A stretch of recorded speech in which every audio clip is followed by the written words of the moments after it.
Hello, my name is Jack Grimm.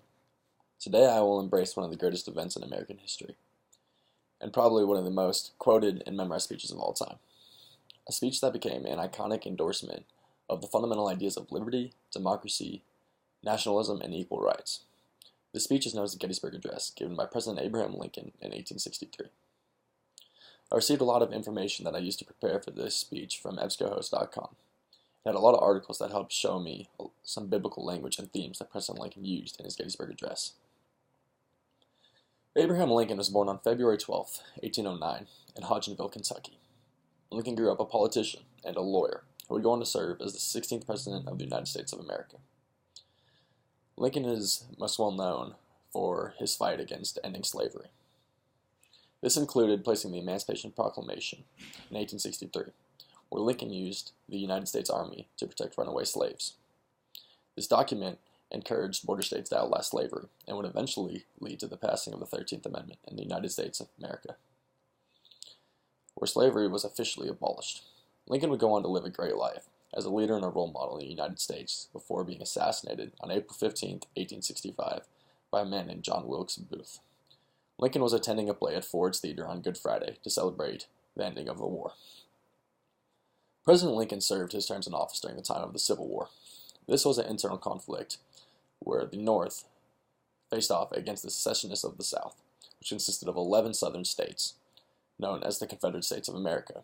This war was fought on April 12, 1861, until May 9, 1865. The war's most undeniable cause for happening was the fight against slavery, where the North thought it was immoral and needed to be stopped, and the South thought it was a necessary way of living. Over 600,000 men were killed during the time of the Civil War, making it the deadliest war our nation has ever faced. I received some of my information that I did not already know from HistoryPlace.com for more facts about the Civil War and President Abraham Lincoln.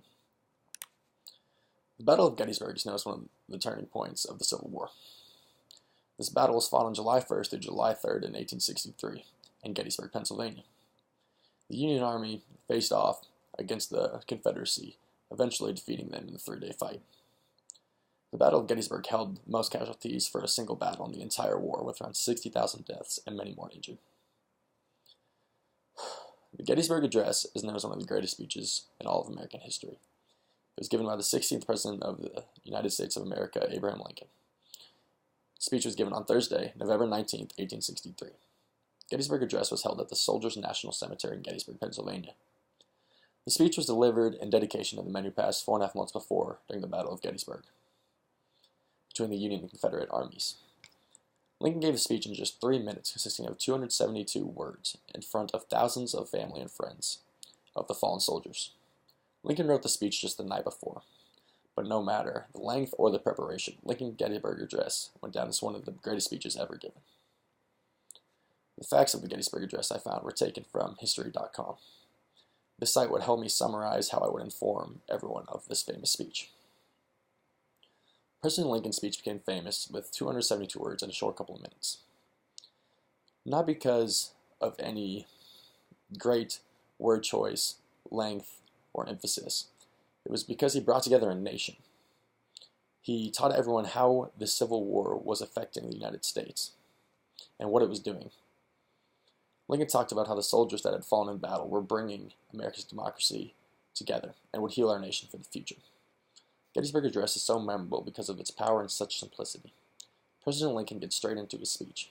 He doesn't even waste time to thank everyone for gathering together. Instead, he uses simple, precise words instead of losing the audience in a mental strain trying to figure out what a big word would mean. The speech is divided into 3 different sections. Lincoln will start with his introduction. We'll say 407 years ago. Lincoln is referring to 1776, the year our founding fathers of the United States signed the Declaration of Independence. This introduction goes to tell what the founding fathers set out for the United States of America to achieve. For America was conceived in liberty and dedicated to the proposition that all men are created equal. Part 2 will start where Lincoln announces, "Now we are engaged in a great civil war and are standing on a bloody battlefield with a nation tested as never before." He explains the struggle that the United States is going through with this great civil war. Part 3 will refer to the future of the United States. Lincoln will start off with dedicating the lives of the fallen soldiers to the future of America. He will state, "We here highly resolve that these dead shall have not died in vain, that this nation, under God, shall have a new birth of freedom, and that the government of the people, by the people, for the people, shall not perish from this earth." Lincoln gives his respect to the fallen soldiers, while also shedding light for the American people to look towards in the country's future. It is for us, the living, to be dedicated here to the unfinished work for which they who fought here have thus far so nobly advanced. Lincoln shared that the soldiers had done their part, and now it is time for the living to finish the great task remaining before us. The website Speak Like a Pro helps me sort out these 3 different sections of speech. The Gettysburg Address is now one of the most famous speeches given of all time, for its undeniable meaning and power. President Abraham Lincoln created light and inspiration in the American people's eyes in such a time of need. It has set forth a new chapter for our great country to create. This is why it is so memorable and one of the most quoted speeches of all time. Thank you for listening to my informative speech over Abraham Lincoln's Gettysburg Address. Stop interrupting.